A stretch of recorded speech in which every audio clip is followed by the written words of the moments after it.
Hey, so what we're going to do is we're going to talk about like process, start to finish.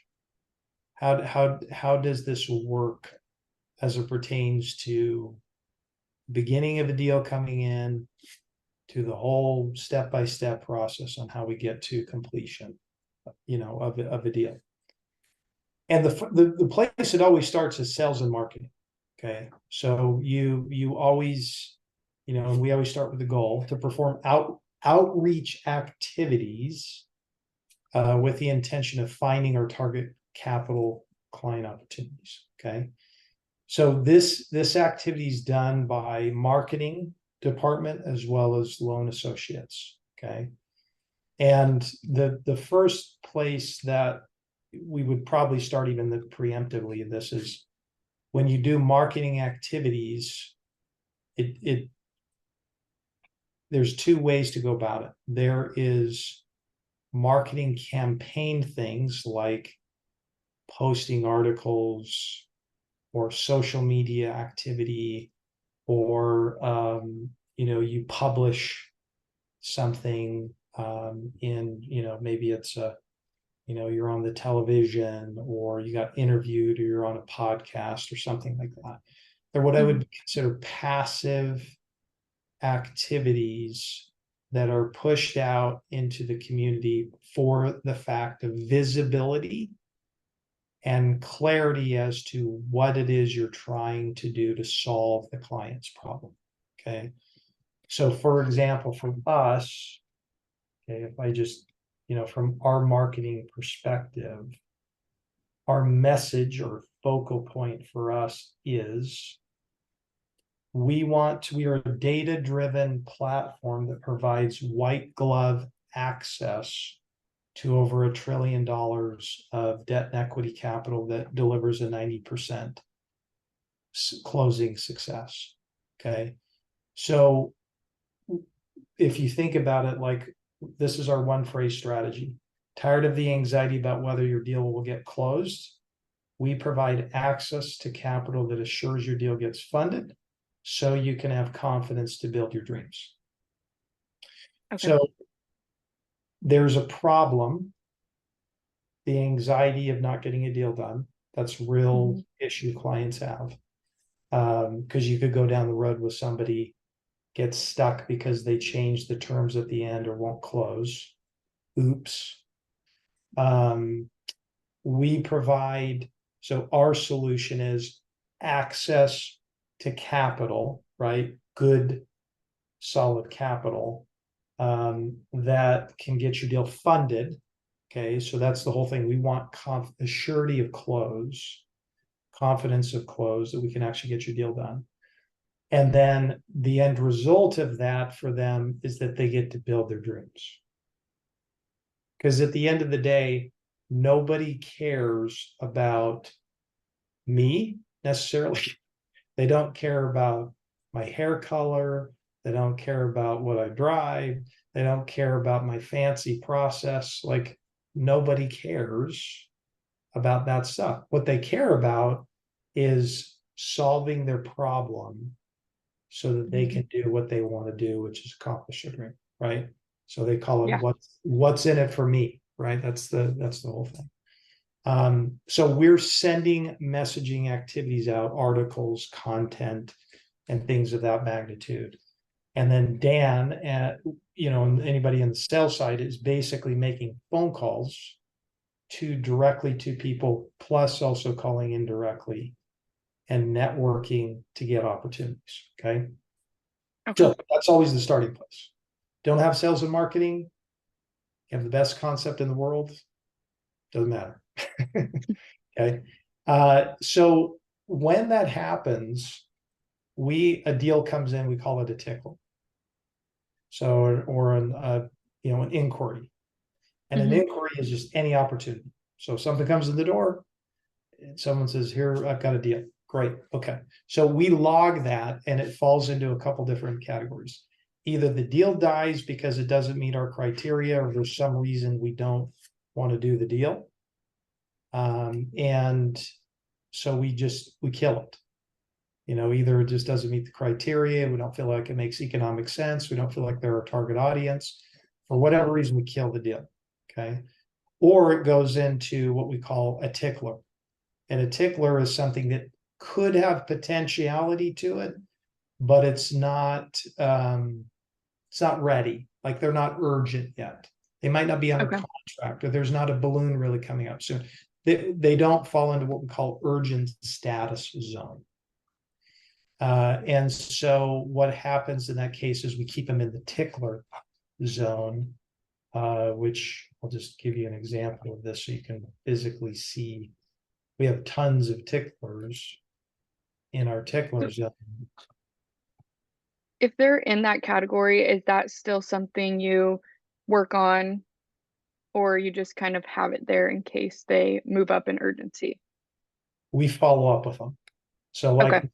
what'll happen is, we put down here, the loan associate should be batching every week to follow up on these. So what we do is we go over here to Tickler, and you'll notice he has like dates.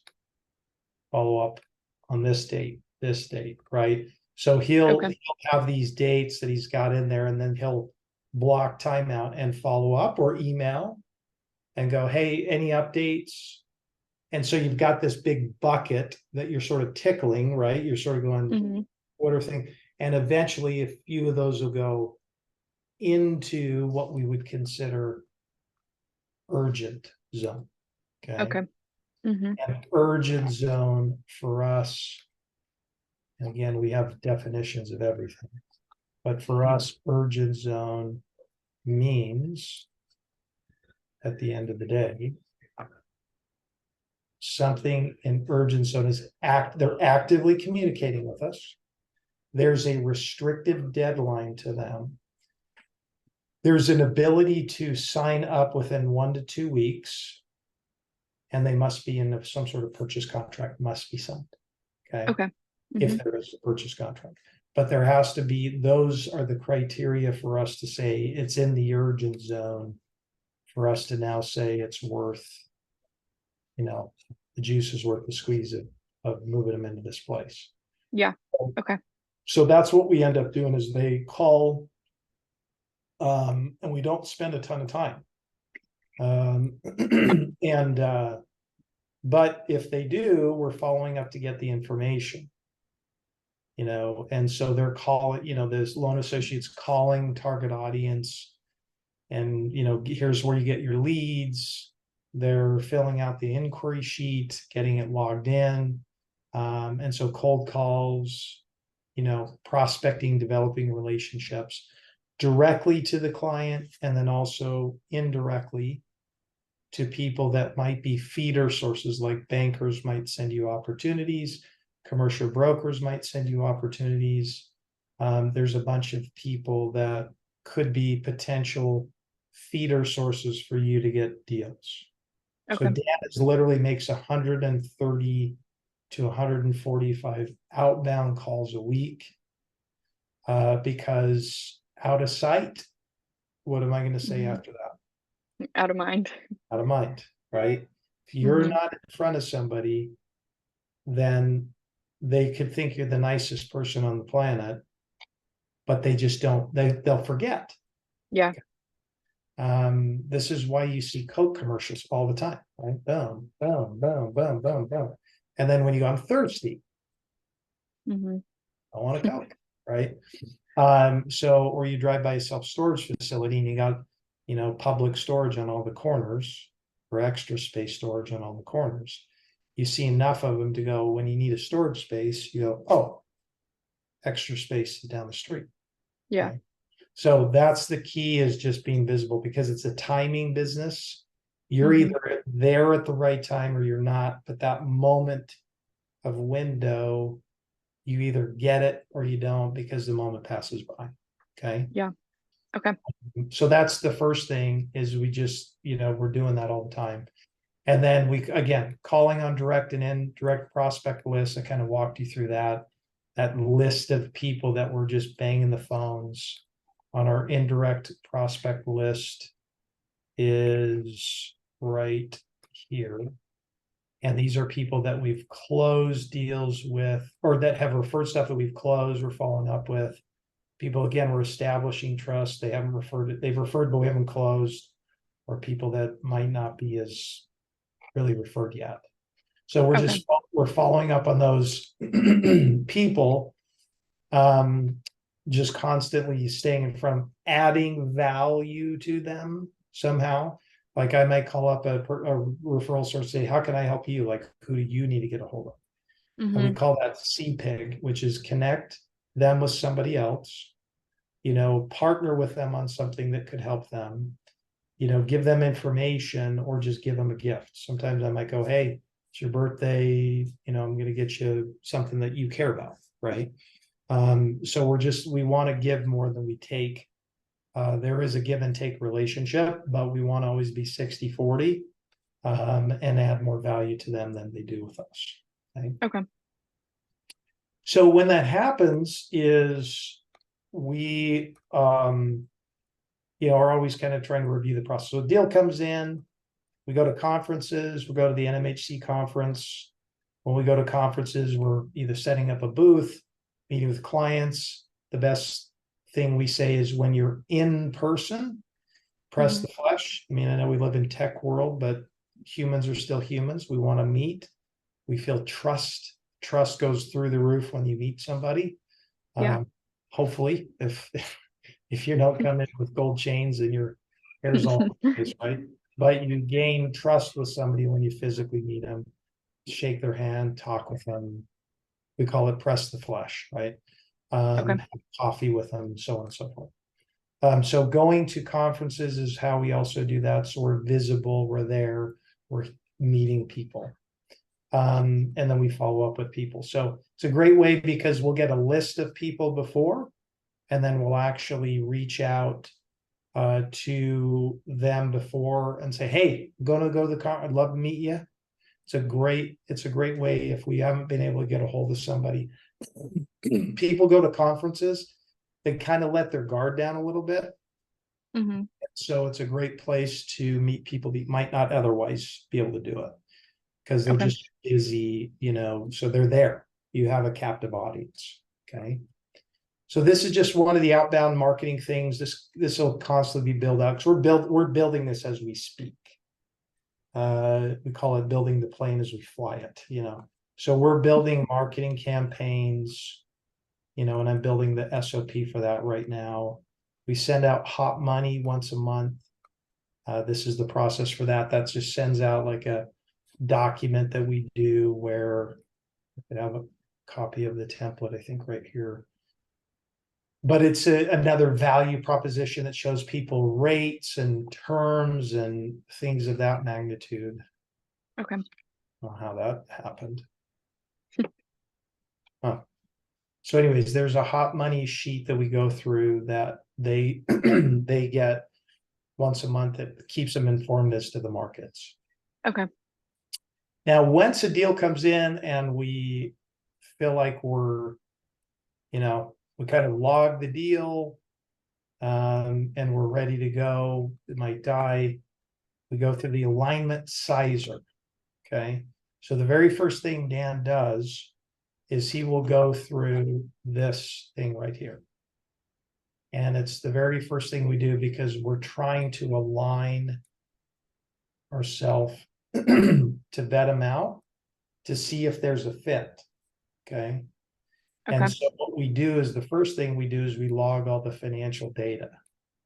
So if you remember that little document that I sent to you, which is the analysis document, right? We want to log some stuff in to see if the deal makes economic sense. Okay. Because if the deal doesn't make economic sense, probably no need to talk about it anymore. Okay. If the deal, so that's the first thing. We just want to quickly kind of go, yeah, this, I think there's some merit to the deal. Let's keep talking. Or if it's not, we didn't spend oodles of hours. We just spent maybe 10, 15 minutes and then we're off. Okay. Because I always tell people we're in the business of disqualifying people. We're not in the business of qualifying them. Because remember, our closing ratios are probably 4% of everything we look at. So we're trying to quickly get out of the deals and then spend time with the ones that we feel like have merit. Okay. Step two is, and again, remember our target audience is a qualified lead it's something that we can earn about 30,000 in fee. Okay. Okay. Anything lower is not what we call a qualified lead. We focus on multifamily, build to rent. These are communities that are built as subdivisions, but they're all built to rent for homes. Okay. Industrial, self-storage, and retail. That's the asset types that we tend to focus on. And then the target client profile is they're doing 3 to 8 deals a year, and they're respectable, transparent, values relationship, communicates well, is financially sound, and has assets under management. That's what AUM is, of about 150 million or higher. That is our target audience. Okay. Okay. That's who we're going after. So if they don't fall into that, chances are probably not going to work with them. Okay. The reason we do that is because we want to be able to have a repeat business. Okay. Yeah. We don't want to do one deal and then we have to start all over again. Just as inefficient. And we've done that before. So once we get past the first step, we want to determine whether they're our target audience. So we ask these questions. How many deals do you do a year? How many assets do you have under management? What's your plan in 3 to 5 years? What's your net worth and liquidity? What's your expertise in the space? What have you done? Is there any past credit issues, right? We go through all these questions. What's your philosophy? So all these questions are designed for us to see if they fit. Somebody says, well, I just do deal by deal. I don't, I try to use anyone, doesn't matter to me. I don't care. We start picking up on the fact that they're like, we don't care about relationships. We just want the best deal and it doesn't matter. Okay. Probably not going to be a fit. Yeah. Okay. So that's the first thing we do is we screen them. Then the next step is what we call urgent or intention. So why are you doing this deal? Do you have a balloon? Are you under contract? What happens if you can't achieve what you're trying to do right now? Who else are you talking to right now?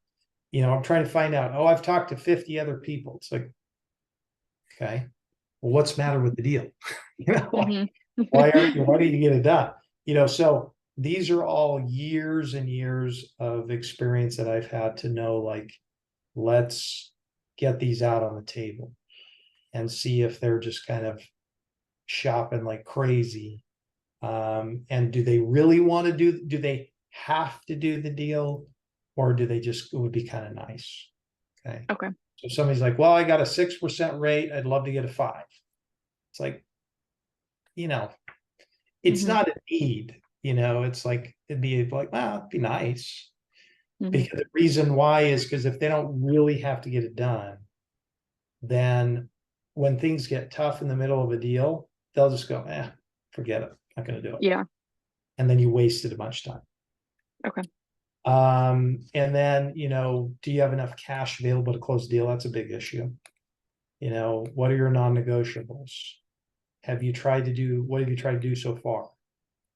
What's a plan B? Right? We try to vet all these questions out to see if they're really serious. If they're not, we just pass. And then step 4 is the economics. First thing I do, because I have this happen, where someone goes through all of this stuff and they get to the end and we start shopping the deal. And the first thing the lender does is they go, this is in a crappy neighborhood. There's tagging everywhere and looks like that someone might get murdered on the corner.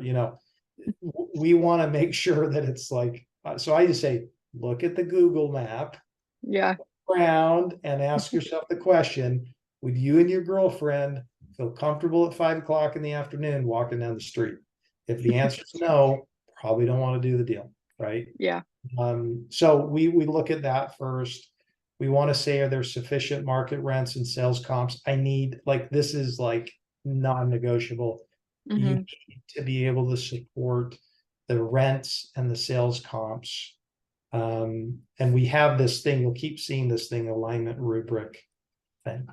And what I've done is here is that we have this thing that we've developed. And what it does is it gives, you go, well, what's multifamily? What do we do? Well, here's the overview. Rents are softening right now. And BTR is, you need to have a single plat or individual plats, right? Just general things to know. Rates, you can click on this and go, if they go, what kind of rates right now? It's like, well, here you go. Construction, it's kind of 8 to 12. Agency financings, here it is, bank. So we give these that are updated. What yield on cost do you need to have? What debt service coverage ratio, exit caps. So all these things that you need to know are here based Okay. on asset type. So someone has kind of a rubric to go look at and cross-reference and go, does this fit or not? Because again, we're trying to align. Are we aligned? Someone says, well, I need to have 6% for construction. It's like, I don't think it's going to happen. Okay. So we always have that available. What's the operating expense ratio? Is that in line? Somebody says, well, I operate my stuff at 25% expense ratio on a multifamily apartment complex. I mean, I've been doing this so long. Now I have the rubric, but I just immediately go, you're nuts. Like there's no way you're operating your apartment complex at 25% expense ratio. You're probably operating at 35 to 40. That's reality. Okay. You have to run a debt service coverage ratio. Well, I go back to the rubric. Here's what I got to have, right? Run an exit cap assumption. If they say, well, we think that it's going to be a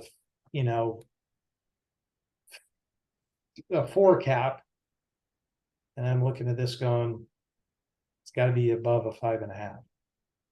Nobody's going to buy off on that, right? What's the yield on cost? Same thing. So I go through each one of these one by one by one by one, and they're designed to help me stop if I run into a snag. Say I don't think we're aligned. Cash equity, are you personally putting in the project? Well, I'm not putting any in there. Well, that could be a problem. There's no cash in the deal. Okay. So all these are just economics. Does it work? Does it not work? And then step 5 is the property of the market. What makes this deal unique? Why is this deal good? Why is it not good? Is there something compelling about it or not? How can you support the supply demand submarket? Is there new supply coming on? That we need to know about. How's the job growth in the marketplace? And then there's these additional, if it's hotel conversion, we need to know what the square footage, and is it Section 8 for multifamily, and all these things we need to know for the marketplace, because you could have the best looking piece of real estate and it could be in a crappy market. Okay. In California, everybody's leaving. Okay.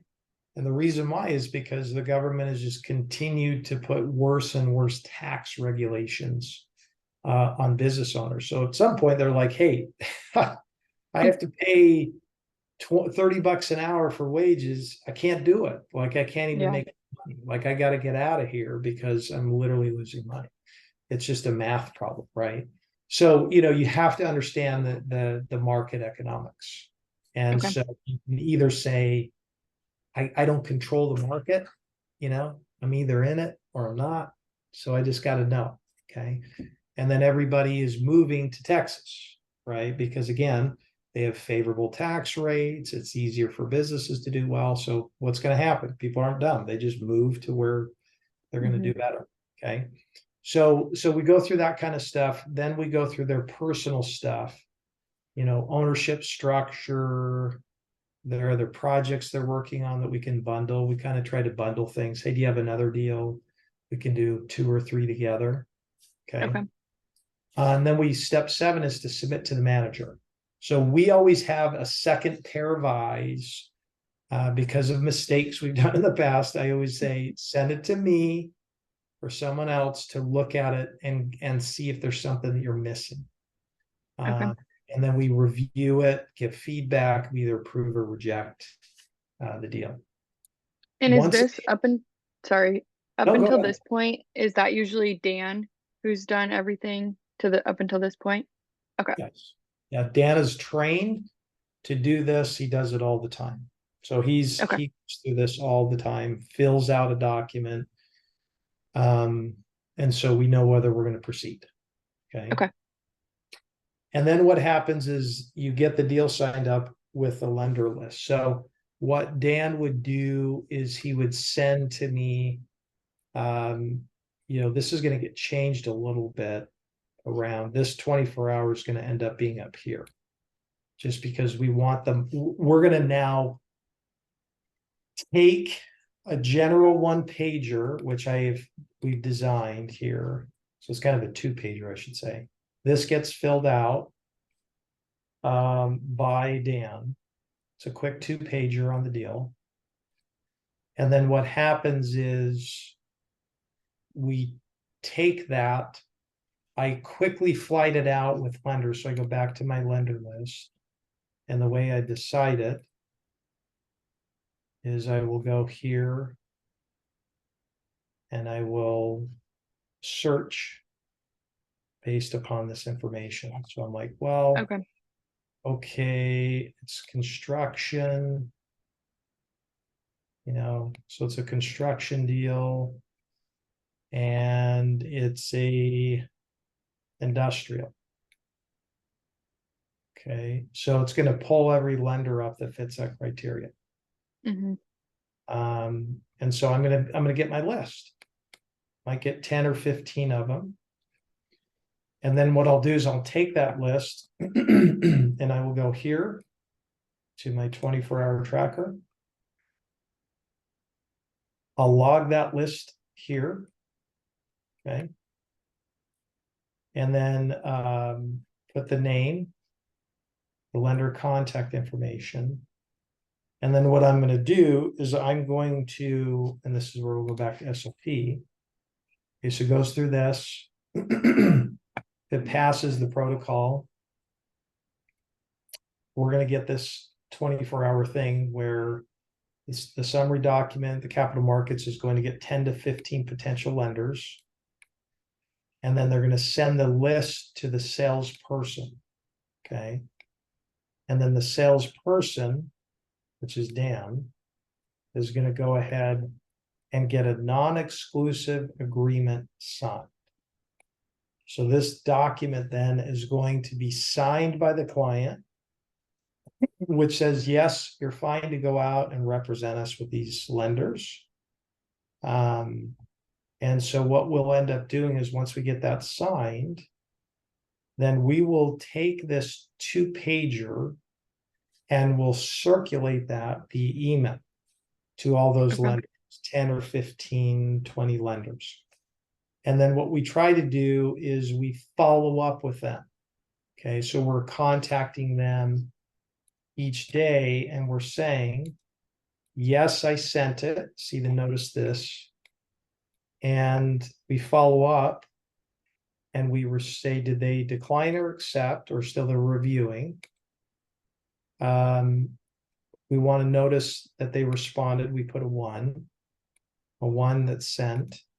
And then if it's a decline, what date did they decline? And how many days did it take to decline it? And then if they do give us general terms, what's the date we got terms? And how many days did that take? How many times did I have to touch them, call them, follow up, send an email? If you notice here, some of them, I should probably do more of this is one when we actually take one to market, but you can notice some of these are like 13, 12, 11, Some people you're just like, holy cannoli, man. Response. Okay. So you're trying to track this, and the reason we want to track it is so we can go back here to the lender portfolio and say, well, that person probably needs to be changed to a low grade, right? Okay. They Mhm. weren't really being that responsive. And it was difficult to get a quote out of them, and it was hard to communicate with them. And it was really, all these things, which we kind of look at these and say, low grade is poor response, not reasonable, mediocre execution. They have an okay program, right? We Okay. want to put Mhm. them in the low grade, right? If they're mid grade, it's like, hey, they got fair response, somewhat reasonable, and they have pretty good execution. And then you Okay. have a top grade, right? They were quick response, good, reasonable, great execution. They were competitive. Okay. So we always want to try to move into the top grade to the mid grade. Okay. Mhm. So we're grading people based upon that kind of stuff. I Okay. don't know if this has ever happened, but what if only like 15 of the lenders meet your criteria, you reach out to all of them and all of them decline? Do you go out and look for others, or do you decide not to do the deal? Great question. So we go through this whole thing. Once this is up, the capital markets call the loan associate. Go, hey, the deal is not getting accepted. The market is totally rejecting this thing. And you know, we are, so we're either going to say we're not going to do the deal because the market's not accepting it, or we're proceeding with it because the market has accepted it, or we need to make adjustments, Okay. Mhm. and the adjustment might be, hey, this person's got to be a 65, not 75% loan to value. Okay. Whatever those things are, we have to tell the client. That's why we call the first step alignment. Mhm. Because if we can't get alignment, we can't do anything because we Yeah. don't control markets. We just align with them. So basically what would happen is the short answer is we probably wouldn't try to find more lenders. We Okay. probably, because once you get to 15 to 20, that's kind of like, it's after you get about 10 consistent responding, I think it's probably what the market is. Okay. Could you potentially get an outlier? Maybe. But it's better to just deal with reality up front. Mhm. And so that's how we would handle that. And then again, if Okay. we have 3 attempts from the lender, and they're not responsive, this is kind of protocol here too. Okay. Okay. And then so that's kind of what would happen next. Then if the market accepts it, we get everything signed up, we do a discovery call. This is a deep dive call that we get onto that we record, where we actually go through. Oh, what just happened there? That was weird. So we go through this whole thing, lots of questions. Okay. Okay. So we go through all these questions to do a deep dive with the client so that we can really make sure that we're thoroughly vetted. We have all the information. It's about 40 minutes long. We record it so that we can build our executive summary that answers all the questions that we know the lender's going to want to know. Okay.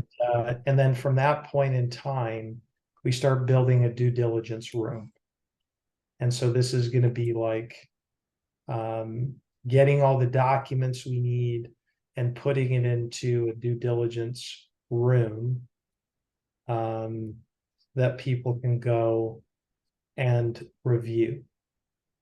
So they'll go through. So like this is the process list that we need to get in there. We have training videos on a lot of this stuff, but they go through and say we need to get all this stuff. Okay. Okay.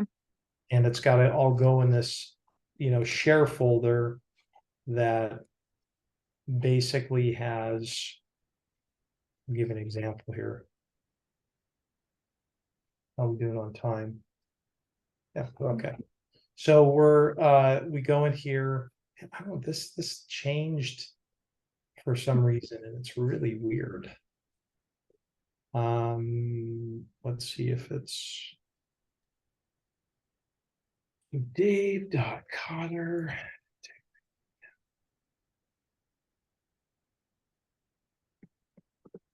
See if it remembers me. Doesn't. Must have done like a new. Okay. Well, I don't know what's going on there, but so we but we have a due diligence room. There's folders in there, and people go through so they can just click on there, right? So you got a deal summary, which we would have a credit analyst make. We have a third-party guy that builds them for us, and they're real nice, clean packages that have photos and data, and Okay. and so we build that whole thing out. So that's the next step, is getting the due diligence room, getting it nice and tight, and so that we're prepared. Then we do the push. Okay. Now we go to campaign, where we're outreaching with the intention to get quotes. So again, we do this right here, which is the package tracker. Okay, so we go through and we're calling the lenders, we're getting feedback, we're logging data, so that we can get response. Okay, so that we can basically go, okay, we submit this, it's reviewed, we send it out to the lender, make sure they have everything they need. And then what we do is we have segmented times like blocked off to follow up with them, get the Okay. information, answer questions, make sure they're moving along. So we really we start building a Q&A document, so that when the questions come up we don't have, it goes in there. So we only answer it once, and we go back to the Q&A document so they can get their questions answered. And we have a Okay. systematic like following up, right? So if you're working here, you would probably be a part of this, following up with them, boom, boom, boom, and just making sure, because again, squeaky wheel what? Remember the saying that the squeaky wheel gets what? I don't remember. You don't remember this one? You're too young. No. Squeaky wheel gets the grease. Okay. So if you're a squeaky wheel and you squeak, squeak, squeak, eventually someone puts some grease on it, right? Hmm. But the wheels that are not squeaky doesn't get the grease. So we got to be in front of people. Otherwise, it sits on their desk. They got other priorities, things are going on. So I'm going to be, again, not to piss them off, but you want to stay in front of them gently, Yeah. firmly. Hey, what's going on? Any updates? When do you think you're going to have an update? When, can you tell me what dates you're just constantly so they can get you an answer, right? Hmm. Yeah. Some of them are harder than others, but your job is to just drip on them, drip on them, drip on them. And you find out. I'm always asking for deadlines. When do you think you can get that done? When do you think you can get us back to us? What date should I follow up with you? Specific is terrific and vague is the plague. If I'm just, Hmm. like, oh, I'll get back to you. I'm like, well, when? How many days? When do you want me to call you? Okay. Hmm. You just have to be specific with people. Otherwise, they'll just take forever. Okay. Okay. They're humans. People don't like commitment. Hmm. It's just normal. Okay. And then we come up with kind of rebuttal stuff. So if they're like, we're not interested, da da da da. Well, then the first question is why? Why? Hmm. Well, da da da. Okay, how did you come up with the conclusion? What's you got to gather facts. You got to find out the analysis. You've got to know what was their underwriting. How did you come up? I cannot tell you how many times someone's totally screwed the numbers up. They're like, why da da da da? I'm like, that's not even the numbers. Oh, really? Yeah. You're looking at this. Oh, okay. So you would miss out if you didn't ask these questions, Yeah. be thorough and be like, well, did you look at this? And if they finally say no after all your digging, then you log this. And then I always ask them, do you have any other lenders you'd recommend? Okay. Do you have anybody you might suggest? I cannot tell you how many times they're like, dude, call so-and-so. I didn't even know who they are. I'm like, oh, okay. So I just pick up a new lender just by saying, anybody you'd recommend. Okay. And then the list of lender calls should, be interviewed, obviously go back through the interview cycle, right? And then throw them in the portfolio, just like we've already been taught. But, Okay. and then if they say yes, possibly, then find out their suggestions. Do they have another way they would approach the project? Is there another way you would do it? Is there strategic structuring? So I go back here to this alignment sizer, and we've developed, again, this is problem solving. That's why we get paid big bucks, right? Like you want to get paid more money, you solve more problems. And the people that solve more problems get paid more money. It's just how it works, Yeah. If you're good at solving problems, you get paid money. If you don't, you won't. You'll just get paid the lowest. Okay. So could you offer a stretch senior loan? Could you offer and use a preferred equity?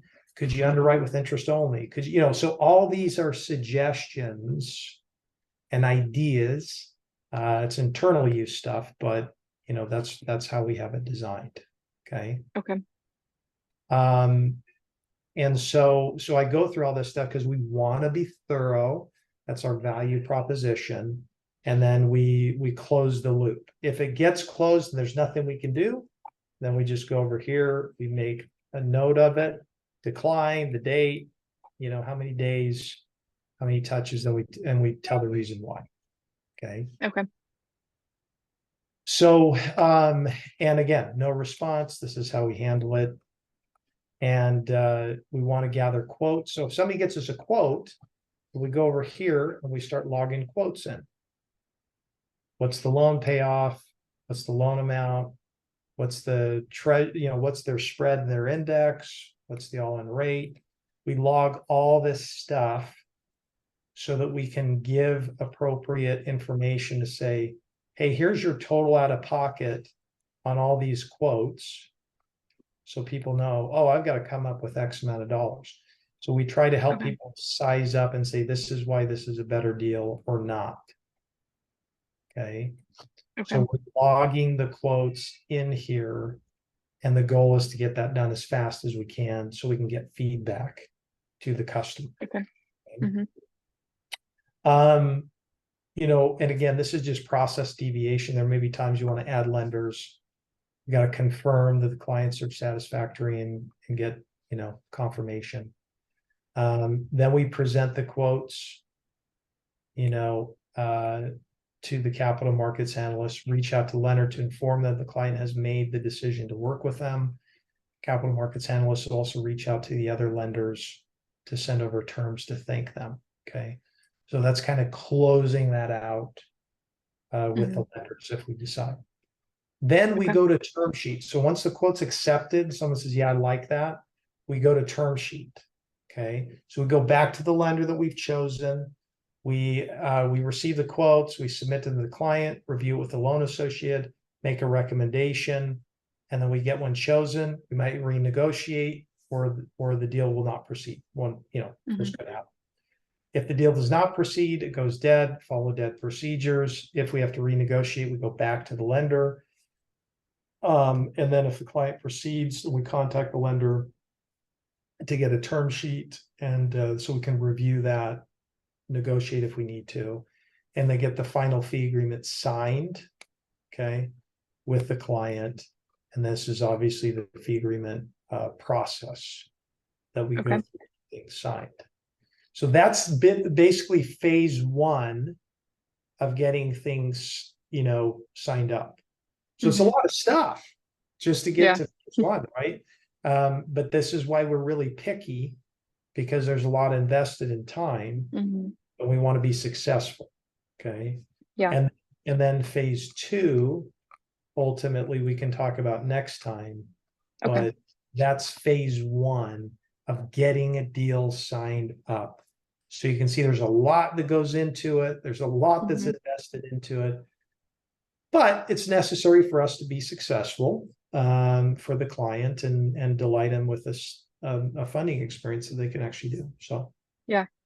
So do you, so I know how in the beginning, one of the criteria was like, if we're gonna get this amount in fees, does that only come at the very end of the deal, or is there, like, do you get paid halfway through? How does that work? yeah, we get paid upon success. Okay. So once you close the loan, then you're paid upon the funding. So Okay. we've got a deal right now that's, 600,000 in fee that happens at close.